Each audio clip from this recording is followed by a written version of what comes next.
Talking about kegs and eggs, fertility and oocytes. Talking candid while having a drink or two. You'll hear real talk from a real genetic counselor who's miscarried multiple times before. It's time for Katie Lee CGC. Hi everyone, it's me, Katie Lee CGC, and today is a pregnancy update. So I am officially 15 and a half weeks along. Yay! I had my last OB appointment at about 14 and a half weeks or so.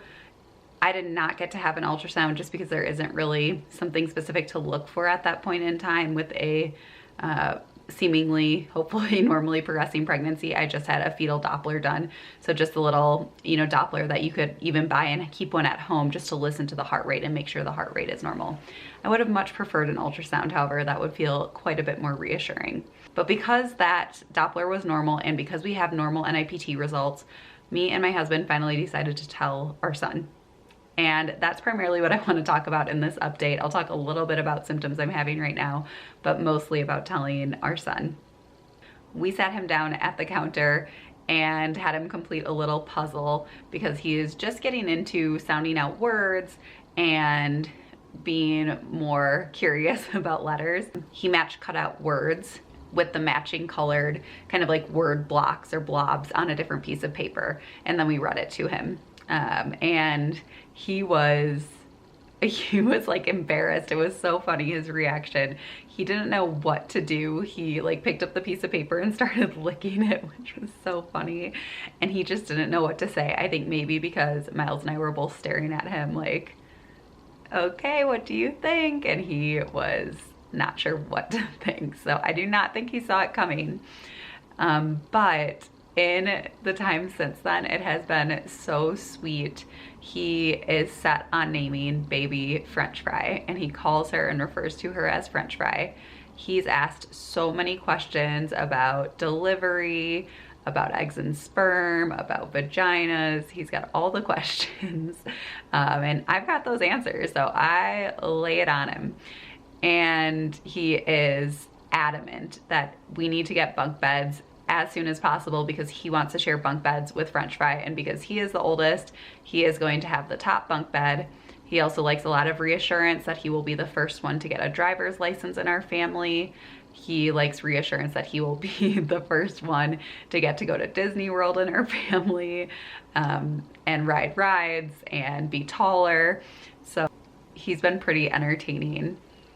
Also, he's had lots of questions about when the baby's coming. He would like the baby to come after he turns 5. I don't know why. Hopefully that sure is the case since my due date is in September and his birthday is in June. But yeah, just lots of really sweet 4-year-old questions and a lot of excitement. We've had a lot of fun reading books about pregnancy, children's books, of course, about pregnancy to him. So that was really, really fun. And he looks at my belly and, is asking when is it going to get bigger. So that's the main update for this week. Pregnancy wise, some of my pants are starting to feel a little bit tighter. I'm showing a little bit more, or I'll insert a clip here.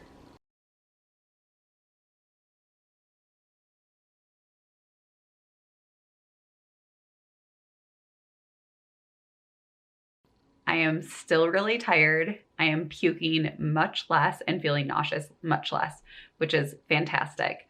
So I'd say really the main symptom I'm having right now is just nausea, and my stomach is getting bigger and my clothes are getting a little tighter. I started looking at nursery inspiration, anything to try and feel excited. And I'll show you a picture of what I think we're going to do here. I'm super excited about that part.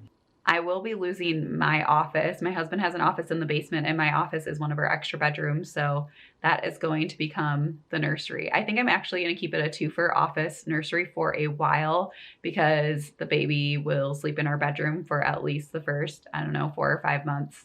Our son slept in our bedroom for the first year. So I'll probably keep it as a twofer for as long as I can because I like that room because it's bright and spacious. As far as emotionally, I'm having moments where I'm feeling pretty reassured. I kind of wish my stomach would grow a little bit faster, but with my son, it did not. Like I feel like it wasn't showing at all until I was past 20 weeks. So, you know, it just feels like if I could see it physically growing, I would know that the baby was growing in there and was alive at all times.